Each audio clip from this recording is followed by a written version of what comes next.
Ladies and gentlemen, our next performance is a Hindi play titled Maharathi. The play, written by Vibhanshu Vaibhav, revolves around the struggles of Karan, the son of Maharathi Surya, who despite being born like the Pandavas, was not acknowledged as a Pandu son. It portrays the injustices faced by Karan and sheds light on the present day abuse endured by people of lower castes. In the first scene, Karan opposes Arjun's declaration as the best archer, but is insulted and denied the opportunity to showcase his skills by Guru Drona, who labeled him as Shruda and Neech. Despite Duryodhan's support and declaring him the king of Angraj, Karan is still not allowed to wield his full potential. In subsequent scenes, Karan's struggles continues as he is suppressed by Duryodhan, and even Krishna reveals his identity as Kunti's eldest son. The play concludes tragically with Kunti mourning Karan's death, highlighting the injustice he faced despite his capabilities. The play serves as a powerful portrayal of social disharmony and the persistence of caste-based discrimination in both historical and contemporary contexts. The director, Abhishek Mudgal, is a State Sangeet Natak Academy awardee and is one of the important young people, theatre makers, whose unique work has been acclaimed both within and outside the country. Born in Jaipur, Rajasthan, he graduated from the Department of Dramatics, University of Rajasthan, where recently he was awarded with the prestigious Inlax Theatre Award 2022. He is also a recipient of an international residency at 10 School of Performative Practices, Amsterdam in Netherlands. Their group, Rang Mastane, the group by Abhishek Mudgal, is a leading theatre group of Rajasthan who have produced over 68 productions in the last 10 years. They had started in 2011 and have achieved national scholarship from the Ministry of Culture, Government of India on 4 occasions, and were also awarded with 4 national awards for their contribution towards theatre. They have performed over 5,000 street plays on girl safety called Ab Bus. Till now, Rang Mastane has organized 10 state level, 5 national level and 2 international level theatre festivals in Rajasthan. I'd just like to introduce the characters who will play the particular characters. Karan's character will be played by Preetam Singh. Krishna's character will be played by Sunil Saini. Duryodhan's character by Devendra Swami. Dronacharya's character by Vivek Jakhar. Arjun's character by Pranjal Upadhyay. Dushashan's character by Sipak Saini. Vrishali's character by Shikha Saxena. And the chorus will be performed by Divyansh Shivani, Kishore and Akshay Khoda. Before we start off, I'd request everyone to kindly switch off their mobiles, and I'd also request our light engineer to kindly turn off all the lights of the auditorium before the performance. Thank you and enjoy this wonderful play.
आज इस पर्व का आखिरी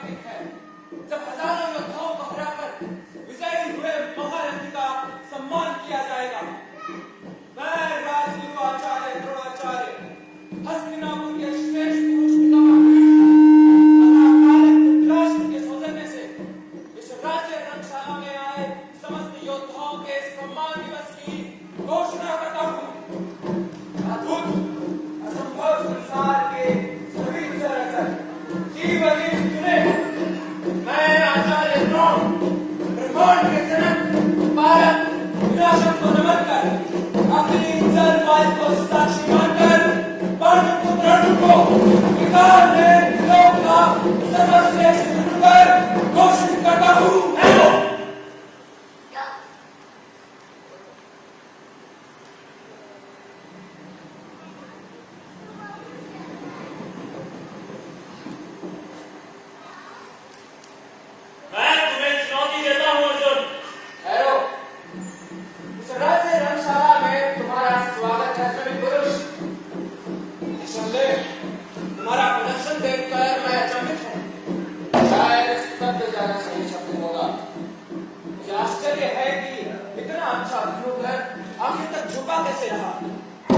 पुरुषार्थ के इस महापर्व में तुम्हारी चुनौती का स्वागत है। बेशक क्षमता के आधार पर पौरुष प्रकट करने का यहाँ सभी को अधिकार है और इसलिए अर्जुन को तुम्हारी एक चुनौती स्वीकार्य है। परंतु धर्मशास्त्र और धर्म नीति कहते हैं प्रतिस्पर्धा से पहले योद्धाओं को अपना परिचय देना पड़ता है।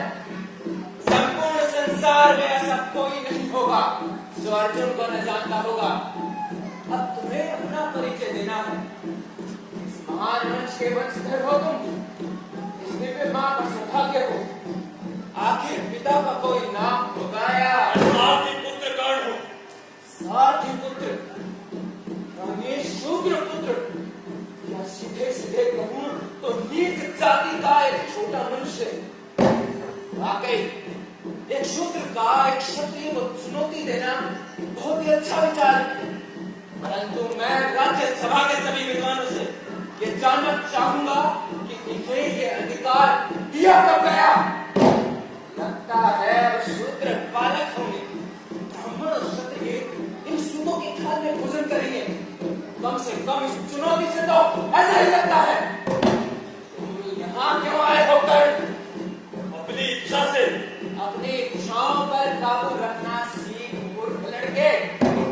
जा अपना ये रण पर अपने गांव के किसी अखाड़े में जाकर दिखा, काफी मुद्राएं कमा लेगा। जा चला जाए यहाँ से।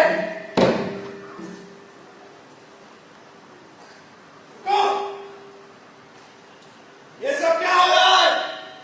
एक योद्धा का अपमान करके आपने ठीक नहीं किया गुरुदेव। चुप रहो दुर्योधन। मैं चुप नहीं रहूंगा। मेरे चुप हो जाने से वो सब कुछ बदल तो नहीं जाएगा जो आचार्य ने इस वीर के साथ किया। मूर्ख मत करो दुर्योधन, तुम्हें कोई अधिकार नहीं है। मुझे अधिकार है। अगर कोई गुरु गलत करता है तो शिष्य को पूरा अधिकार है कि वो भूल को इंगित करे। वो हमारे गुरु है, हमसे बड़े हैं। तो क्या कहना चाहते हो कि इनका किया गया हर बुरा कार्य अच्छा मान लिया जाएगा क्योंकि हमारे गुरु हैं, हमसे बड़े हैं? अगर ये संसार को नैतिकता की शिक्षा देते हैं तो फिर यह पक्षपात क्यों कर रहे हैं? ईर्ष्या ने तुम्हारा दिमाग खराब कर दिया है दुर्योधन। ईर्ष्या? ईर्ष्या किसे किससे? ये सबके सामने जब महारथी पर्व का आधार पौरुष बल है तो फिर ये जाति कुजाति का प्रश्न कहाँ है? अर्जुन ने चुनौती स्वीकार भी कर ली थी, फिर आपने ये षड्यंत्र क्यों किया? दुर्योधन चिल्लाकर मेरी बात को खत्म मत करिए गुरुदेव। है आपके पास इस बात का कोई जवाब? तुम्हें दिखाई नहीं देता वो एक नीच जाति का मनुष्य है।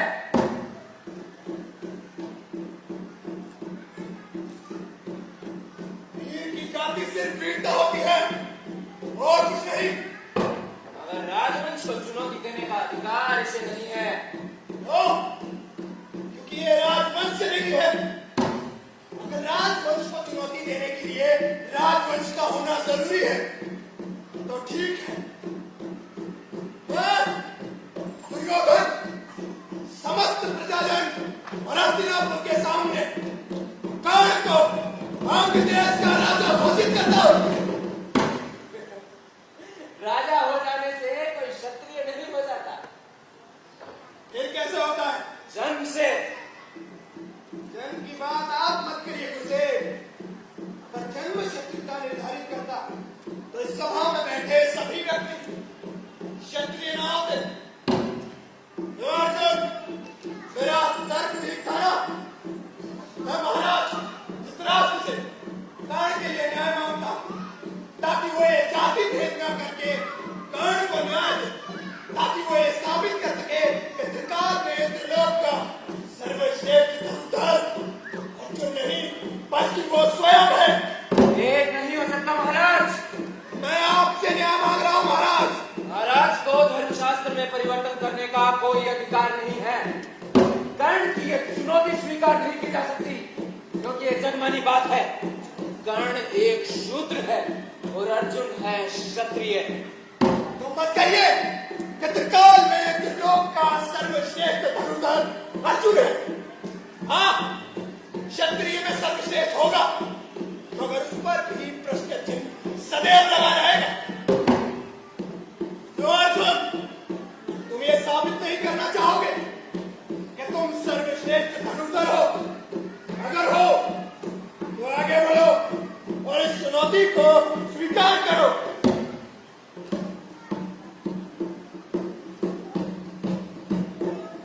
ये है एक शूद्र और मैं हूँ अर्जुन, पांडु पुत्र अर्जुन, रुद्रोण का सर्वोत्तम शिष्य और इस संसार का सर्वश्रेष्ठ धनुधर अर्जुन। ये है मेरा परिचय। दूंगा, एक दिन तुझे अपना परिचय दूंगा। आज से इसी क्षण से उस घड़ी का इंतजार कर अर्जुन। उस दिन तुझे अपना संपूर्ण परिचय दूंगा।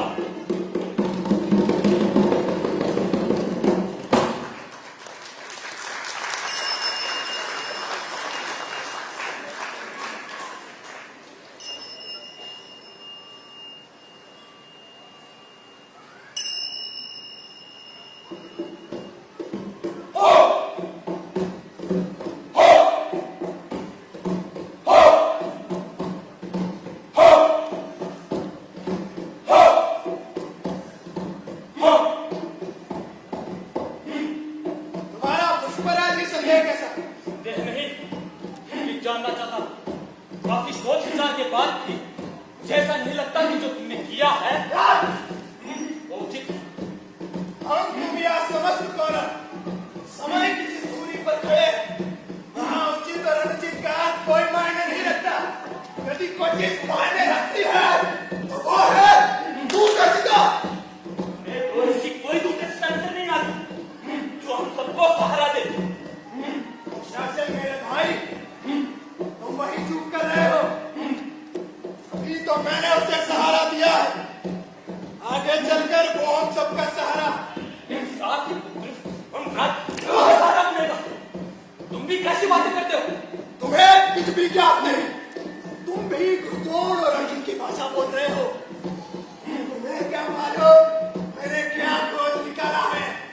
वो एक साथी नहीं, मेरे लिए अंगारा है अंगारा। वो अकेला ही काफी होगा इन पांडवों की चिता की योजना के लिए।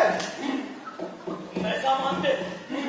संपूर्ण प्रजाजनों से भरी रणशाला में तुमने जो कुछ किया है, लोग उस पर तरह तरह के अटकलें लगा रहे हैं।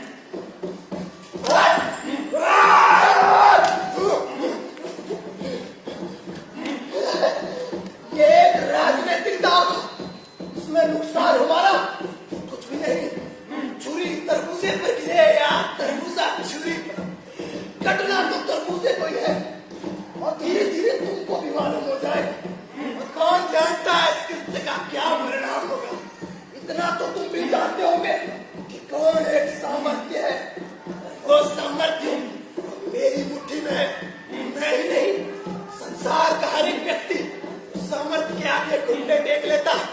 और तो सामर्थ्य और बुद्धि का वो महारथी है जिसकी हमें जरूरत है। अब मैं उसे पांडवों के विरुद्ध हथियार की तरह प्रयोग करूंगा। क्या तुम कर्ण को मूर्ख समझते हो कि वो तुम्हारे हर एक इशारे पर वास्तव करेगा? शासन मेरे भाई, सिद्धांत वचन मित्रता ये ऐसे शब्द हैं जो हमारे तुम्हारे लिए अपने मायने नहीं रखते। मगर ये बेचारे उन्हीं के लिए मर जाएंगे, मगर उसे पीछे नहीं हटेंगे। मेरे विचार से तुमने उसे नरेश घोषित करने में शीघ्रता दिखाई। शीघ्रता न दिखाता तो वो आज पांडवों के साथ विचरण कर रहा होता। रुद्रोण को तुम नहीं जानते, अर्जुन को चुनौती देने देने वाले को विकलांग बना देते हैं। एकलव्य को भूल गए क्या? गंगराती के बदले उसने अपना सब कुछ मेरे हाथों में सौंप दिया। घोड़ों की मालिश करते करते उसकी पूरी जिंदगी बीत जाती मगर मैंने दिया राज्य जिसके कभी वो सपने भी न देख पाता। अपने नरेश बनाकर मैंने उसका उपयोग कर लिया। बस ऐसी उपयोगिता के लिए ये क्या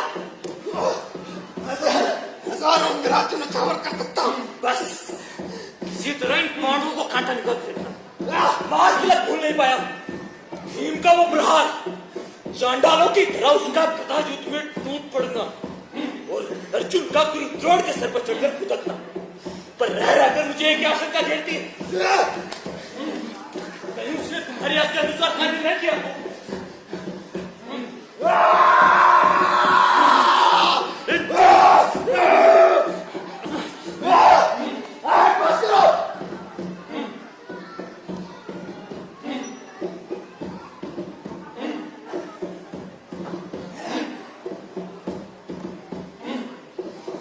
चलो, मेरे निर्णय से मैं तर्क करना तो आया। अगर उसने मेरा कहा न किया तो वो खुद ही अपने आप में जलकर राख हो जाएगा। उसके सामर्थ्य की झटपटाहट उसे धीरे नहीं देगी। अर्जुन को चुनौती देते वक्त हमने उसकी आंखें नहीं देखी। ज्वालामुखी सी कदम की उसकी दोनों आंखें अर्जुन के प्रति जो प्रतिस्पर्धा का भाव उसके मन में जागा है। देखना उसके बलबूते वो क्या क्या कर गुजरेगा।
मैं ठीक हूँ। आज राज्यसभा में कुछ हुआ क्या? किसी ने कुछ कहा तुम्हें? कर्ण, मैं तुमसे बात कर रही हूँ।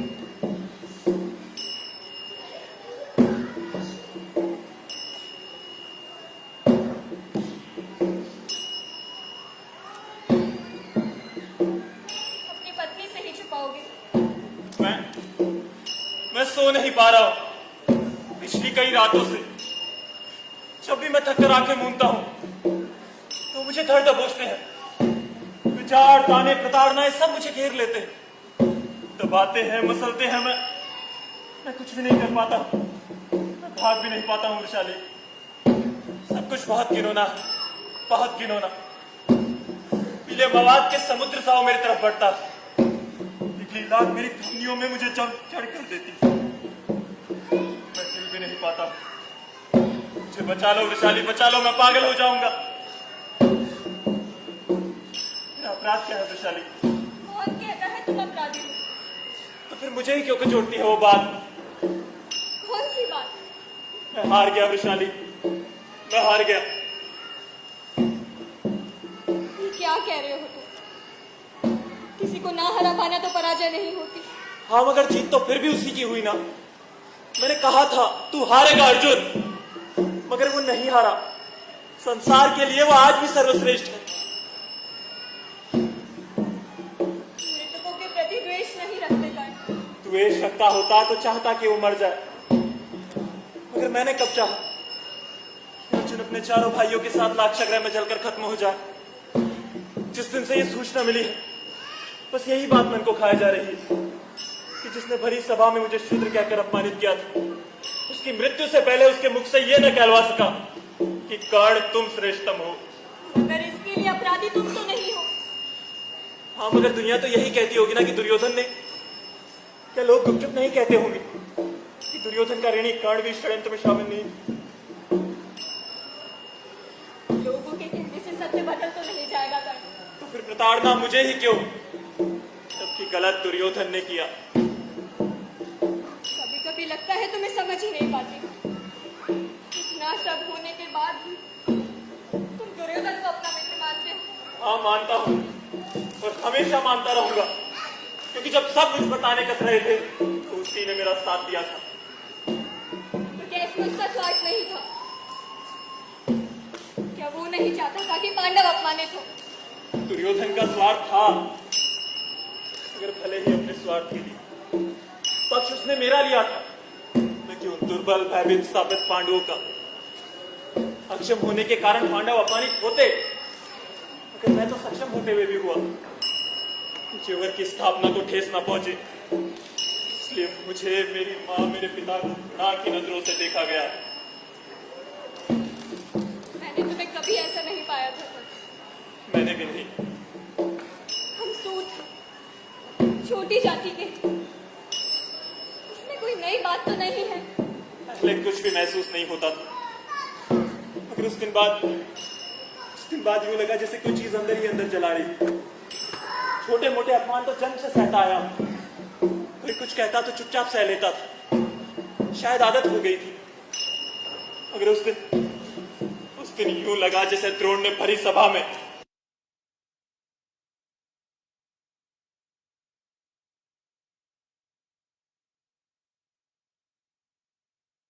माँ और पिता को चुनने का अधिकार विधाता ने किसी को दिया है। जन्म के आधार पर उन्होंने अधिकारों की बात क्यों की? क्या उनके शास्त्रों में कर्म शब्द का जिक्र कहीं नहीं है? तो कुछ कहती क्यों नहीं वृषाली? मैं क्या कहूँ? अच्छा, एक बात पूछूं, बताओगी? तुम्हें कभी इस बात का दुख नहीं होता कि तुम्हारा पति शूद्र है? तुम्हें होता है कि तुम्हारी पत्नी शूद्र है। बात वो नहीं है। फिर क्या है?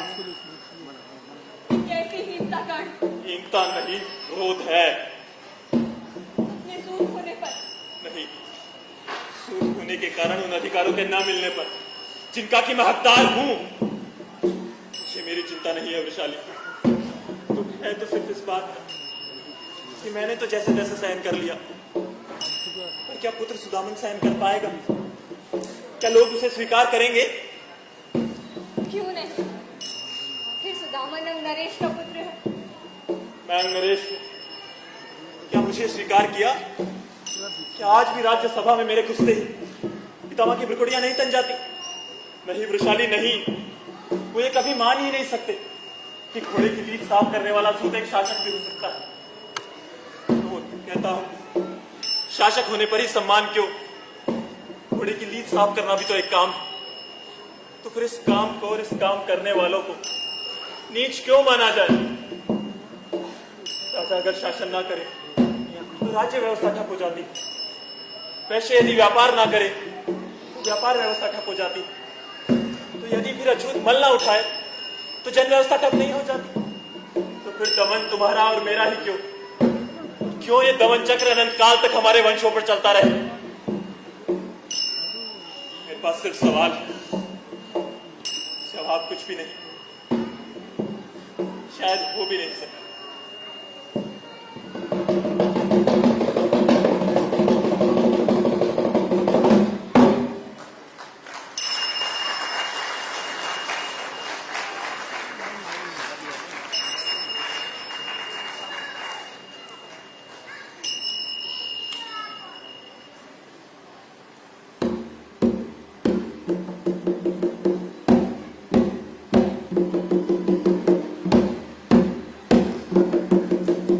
आप चाहते हैं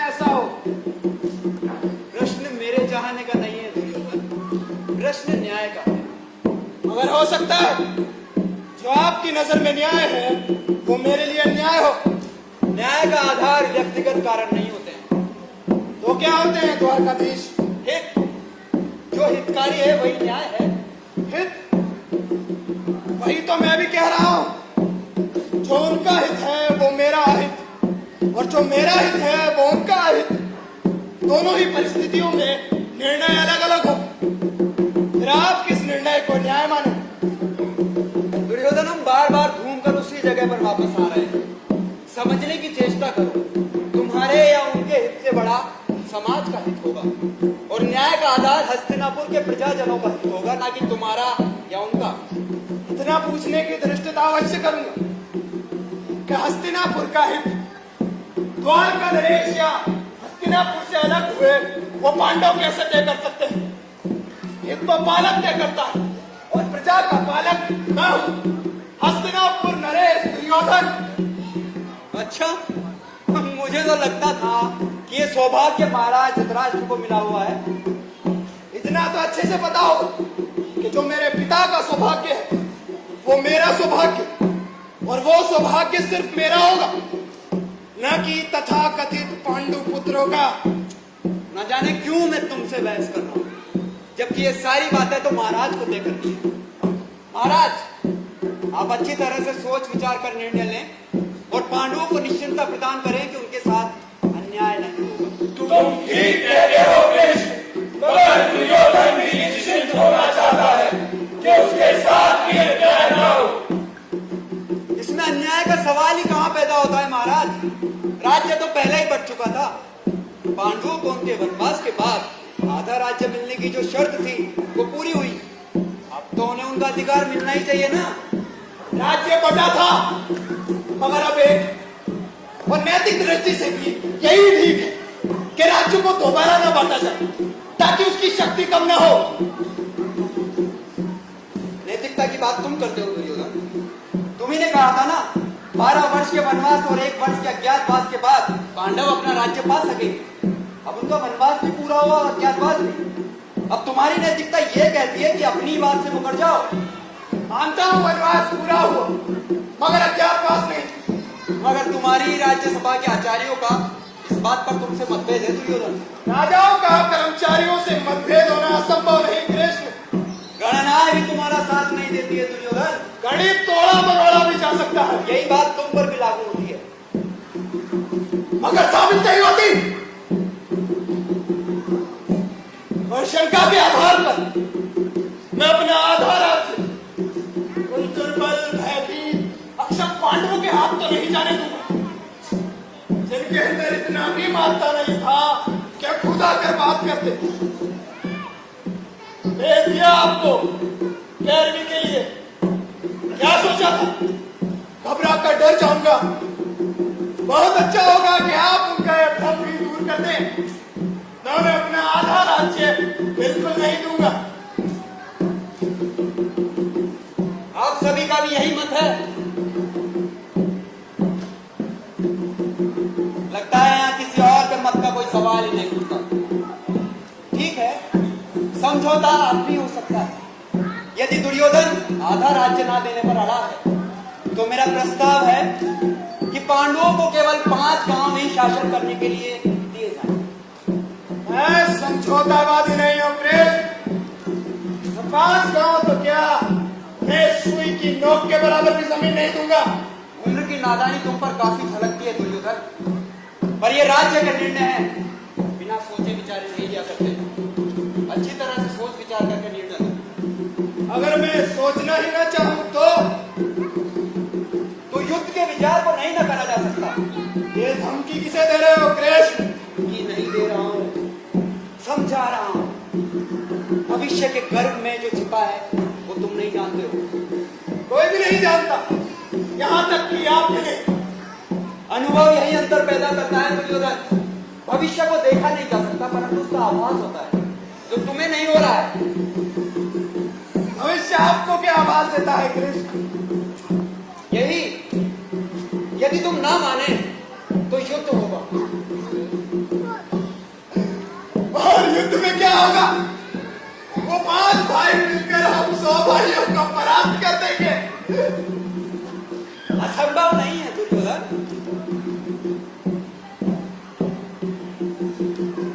ये खेल किसके साथ खेल रहे हो कृष्ण? जाइए, जाकर किसी और को समझाइएगा। मेरे पास शक्ति है, अजय योद्धा है, विराट सैनिक समूह है, जिनके सामने महासमुद्र भी छोटा जान पड़ता है। अभय शस्त्र है, जिनकी प्रचंडता से त्रिलोक कांपता है। यह है सब है मेरे पास, और उन भिक्षु पांडवों के पास क्या है? उनके साथ मैं हूं।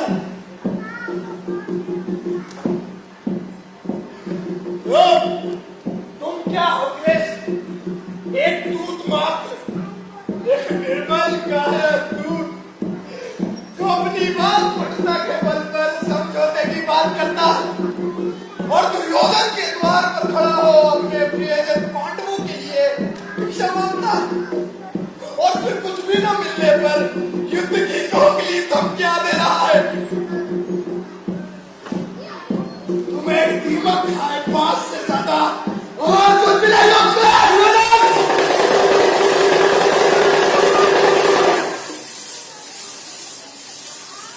मैं अब तक तेरी हर गलती को ये सोचकर नाम करता रहा कि तू बच्चा, नादान, अबोध और मूर्ख है। पर आज तूने साबित कर दिया कि तू बच्चा नहीं, बल्कि एक कृतज्ञ, दुराचारी और दंभी मनुष्य है, जो सत्ता के मद में यह भी भूल गया कि उसे मनुष्य बनाया किसने। तूने मुझे नहीं जाना, मुझे नहीं पहचाना, तो आज अपनी आंखें खोल दुर्योधन और मुझे जान। मैं वो हूं जिसके प्रेम को पूरा संसार तरसता है, जिसके क्रोध से समस्त ब्रह्मांड कांपता है। मैं जन्म हूं, मैं मृत्यु हूं, मैं अनादि हूं, मैं था, मैं हूं, मैं सदैव रहूंगा। बस मेरे रूप बदलते रहेंगे, मगर याद रख दुर्योधन, मैं ही सदैव तेरे काल का मूल रहूंगा। मुझे शब्दों से डराने की कोशिश मत करो कृष्ण। ठीक है दुर्योधन, ठीक है, अब तेरी यही इच्छा है तो सुन। हस्तिनापुर की इस राज्य सभा में मैं महायुद्ध की घोषणा करता हूं। कौरवों और पांडवों के बीच लड़ा जाने वाला ये युद्ध कुरुक्षेत्र की जमीन पर लड़ा जाएगा। ये धर्म युद्ध होगा, मगर इसके परिणाम इतने विपत्त होंगे जिसकी तू कल्पना भी नहीं कर सकता। प्रलय आएगी, हथियारों की प्रचंड टंकार समूचे मानव समाज को मत डालेगी, मगर उसमें अमृत नहीं होगा। मिलेगा तो केवल काला कसेला बदबूदार विष। चारों दिशाएं इस विष में थक गलते हुए लोगों की चीखों से थर्राएंगी। जीवन देने वाले हाथों से मृत्युदान होगा, और मृत्यु भी कैसी, गाय तड़पेंगे, छटपटाएंगे, अपने शरीर को नमक के ढेर की चौक में पड़े देख मृत्यु की कामना करेंगे। पर मृत्यु सिर्फ भाग्यवानों पर नसीब होगी। दमन की पिपासा थकेगी, आदमी ना रहकर नर पशु हो जाएगा। कौन नर पशु? जो सिर्फ इतना जानता है कि मार दो, अन्यथा कोई तुम्हें मार देगा। ये वो समय होगा दुर्योधन, जब सुरा की जगह संबंधियों और मित्रों का रक्तपान होगा। सारे सिद्धांत धराशायी होंगे, काल अकाल बनकर छाएगा। आतंक दुर्योधन, आतंक छाएगा।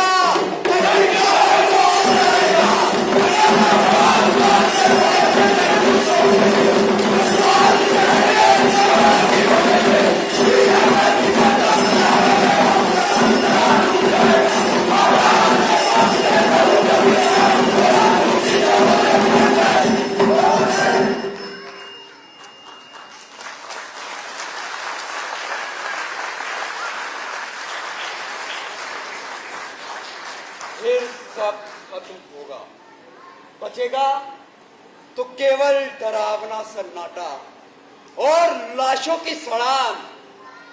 हाँ, हाँ दुर्योधन, अब ये युद्ध होगा।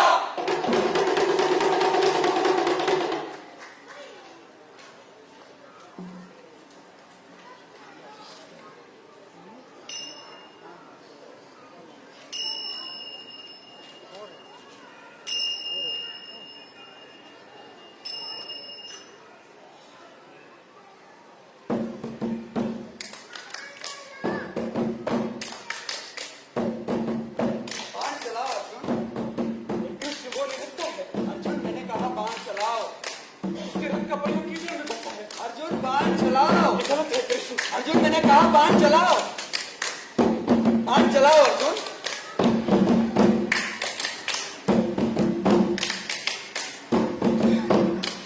नहीं कृष्ण नहीं, मैं ये बाण नहीं चला सकता।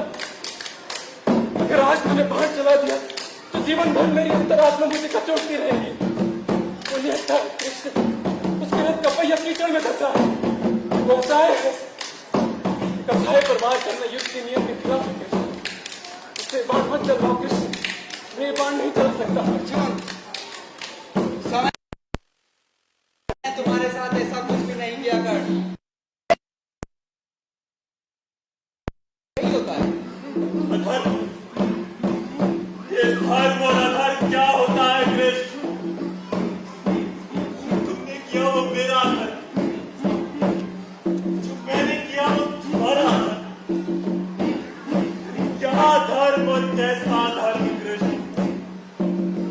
जवाब दो कृष्ण, तुमने मेरे साथ ऐसा क्यों किया? क्योंकि यही मेरा युद्ध धर्म था। युद्ध क्या था कृष्ण? ये धर्म युद्ध था कर्ण। धर्म युद्ध? कृष्ण बहुत बुरा तो ज्यादा कि ये युद्ध था क्या? ये तो विचारधाराओं का युद्ध, ये तो विचारधाराओं के राज्य की स्थापना का युद्ध था। और तुम अपनी विचारधारा के आगे मजबूर थे कृष्ण। हाँ था, मैं था मजबूर, पर तुम भी तो थे। यदि ये युद्ध मेरे और दुर्योधन के विचारों का था तो तुम बीच में क्यों आए कर्ण? सिद्धांतों के कारण। सिद्धांत ही तो विचार होते हैं। नहीं कृष्ण,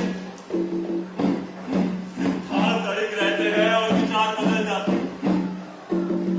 परिहारण क्षेत्र में तुम्हें देखकर यूं महसूस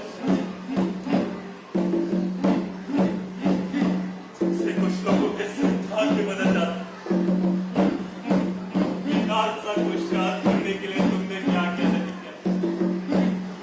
इस युद्ध की घोषणा, इसकी संरचना, भावनाओं से मेरे मनोबल को तोड़ने के लिए मुझे ये बताने आया मैं कुर्ती की अवैध संतान मां को वो कैसे वक्त मैं युद्ध के लिए मनोबल संचित कर रहा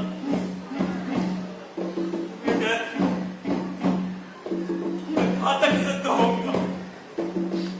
इसलिए तुमने अर्जुन के पिता इंद्र को मेरा कवच और कुंडल लेने के लिए भेजा। शल्य तुम्हारे कहने पर नहीं आए थे। ऐसा साथ अपने ही योद्धा का मनोबल हमेशा तोड़ता रहा। ये तुम जानते हो कर्ण, पर ये कटु वचन क्या संसार मानेगा? कैसे मानेगा कृष्ण? तो ये अम्बिका के पीछे वहीं से तुमने आठ तार अन्याय को तोड़ा होता।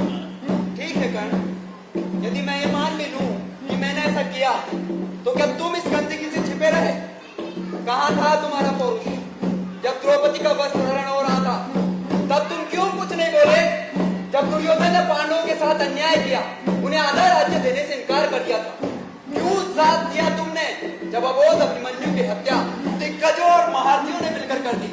नहीं कर्ण नहीं, यदि आरोप मुझ पर है तो तुम भी इससे छिपे हुए नहीं। ना तो तुम मानते हो कृष्ण, तुमने गलत किया।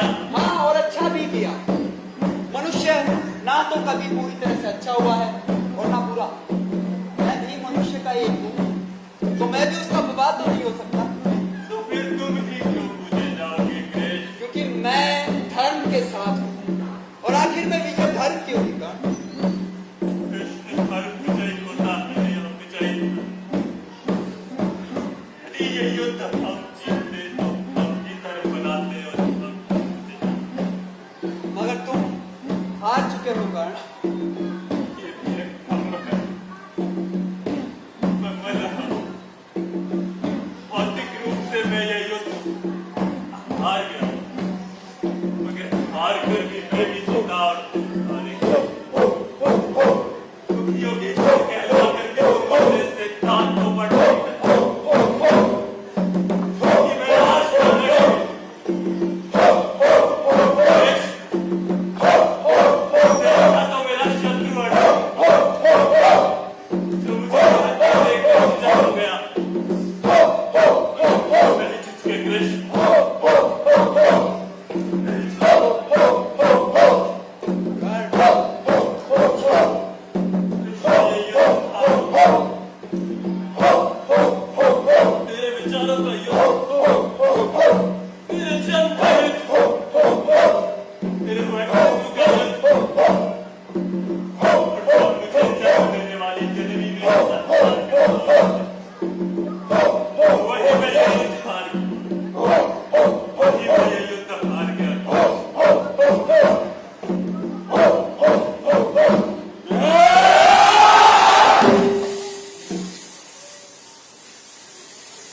तुम ये युद्ध हार चुके हो, क्योंकि कुंती किसी लोग किसी काल में ये नहीं स्वीकार करेगी कि कर्ण उसका पुत्र है।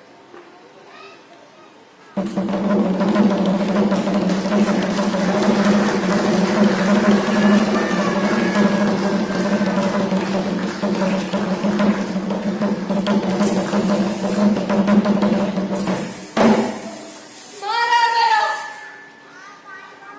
साल का श्रेष्ठ योद्धा गांधी महारथी मारा गया। हाँ, मेरा पुत्र कर्ण मारा गया।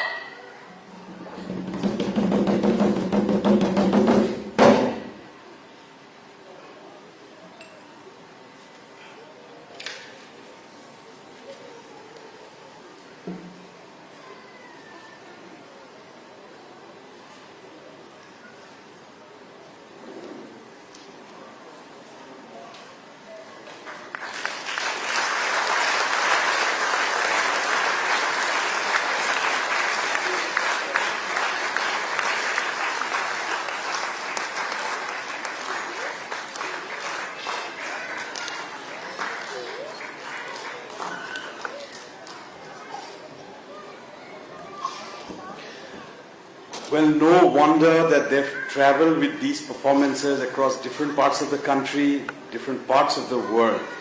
Such a wonderful performance. Can we have a big round of applause for them once again?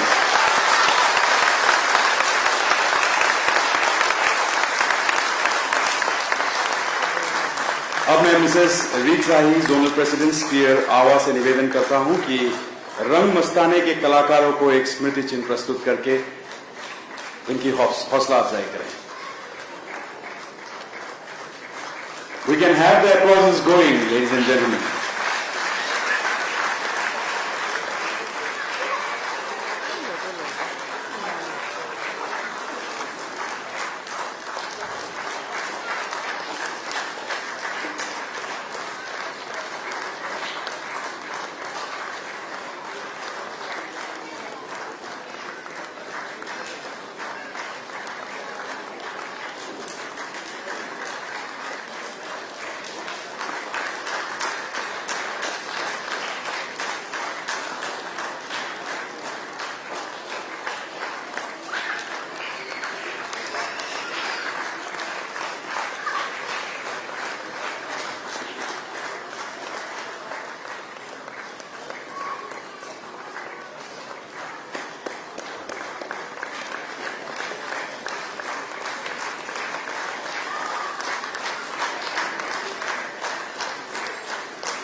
Ladies and gentlemen, a big round of applause for Director Abhishek Mudgal.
Thank you so much.